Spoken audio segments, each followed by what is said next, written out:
What do Falcons do? Rise up. Welcome to Rise Up Reactions, the show where we talk all things Falcons, NFL, Georgia sports, and in general the sports news of the day.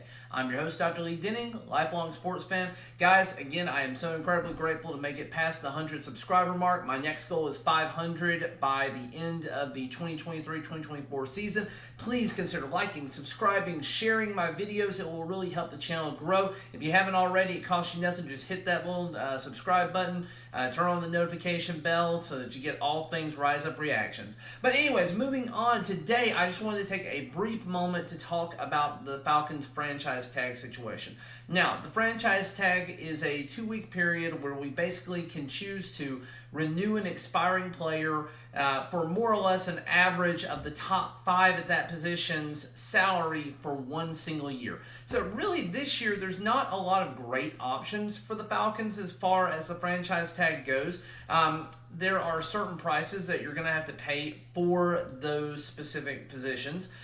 So Baltimore would be looking to pay potentially Lamar Jackson $32 million on the franchise tag. He certainly is probably worth more than that, but they do have the right to franchise tag him. I look for them to make that move, and again, that would mean that even if he decides that he's not going to play for him, he's not going to play on the franchise tag, they would need, we would still have to, or somebody would have to compensate them with draft picks in order to get Lamar Jackson, so they're not just left with nothing and letting him walk. But quarterback would be $32 million, running back $10 million, wide receiver $19.7 million, tight end $11.3 million, offensive line of any kind $18.25 million, which is going to be important in a moment, defensive tackle $18.9 million, linebacker really expensive $20.9 million, cornerback $18.1, safety $14.4, and punter safety $5.4 million, give or take a little bit. And I rounded up a little bit on some of those, but more or less that's what we're talking about. So the only real position that the Falcons are going to have that even could be somebody that we would want to pay that kind of money to retain is the rising Caleb McGarry, somebody who we drafted along with Chris Lindstrom several years ago, about 4 years ago. We did not extend him for a 5th-year option, which actually would have been cheaper than using the franchise tag by about a cool $1 million.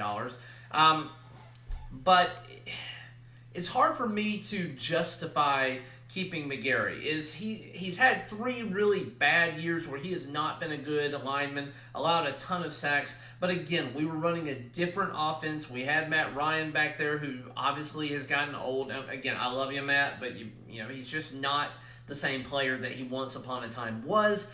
And our offense just hasn't been as dynamic. We've had aging players. We've had contracts that have been problematic for us. We've not been able to bring on new talent. Now, I've already talked about some of our free agent targets. There is a new one, or actually 2 new ones, that I think we should target on the offensive line potentially. One would be Taylor Lewan, who was just released. Really great left tackle, 31 years old, be 32 in the middle of next season, from the Tennessee Titans. Certainly a guy that Arthur Smith is very familiar with, a Pro Bowler almost perennially, and somebody who could certainly come in at left tackle, let Matthews move back to right tackle, and then we don't have to take on the McGarry contract because he is currently playing right tackle for us. So that's an option that I think we could do instead of franchise tagging McGarry, and I think that we would end up with a similar salary position with somebody that has a better track record.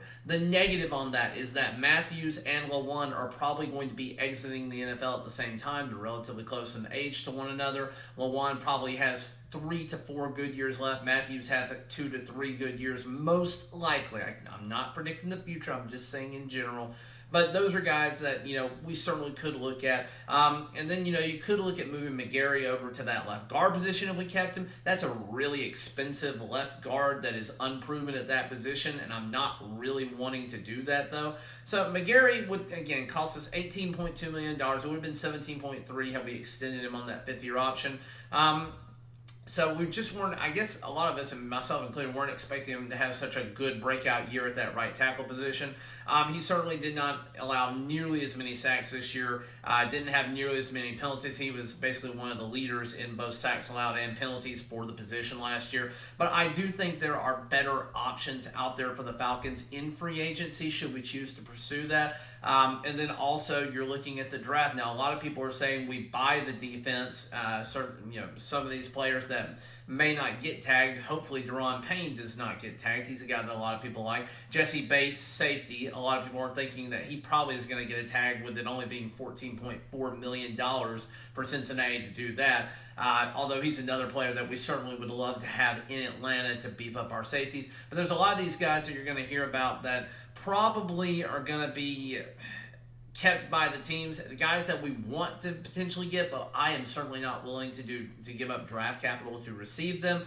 But anyways, that's just kind of my thoughts in general. Again, I do think that there are better options. The other option, I didn't mention the other one here, but Orlando Brown is a much younger option who played very well for Kansas City. A guy that I probably would think they would look to extend, if not franchise tag this year. So again, another guy that I'm just not sure is going to be available for us in free agency. But if we really wanted to get that solid left tackle and move Matthews back to right tackle, where I feel like he has done better throughout the early days of his career, I would love to see that move, and I think somebody like Lewan or Orlando Brown would be really good there. And then also, if we wanted to really focus online for the free agent period and focus on defense in the draft, then we could also look at Elton Jenkins, a guy who the Green Bay Packers, because of their god-awful cap situation, are not going to be able to keep for the money that he's going to demand. He has been a perennial Pro Bowler since entering the league, a guy that I certainly think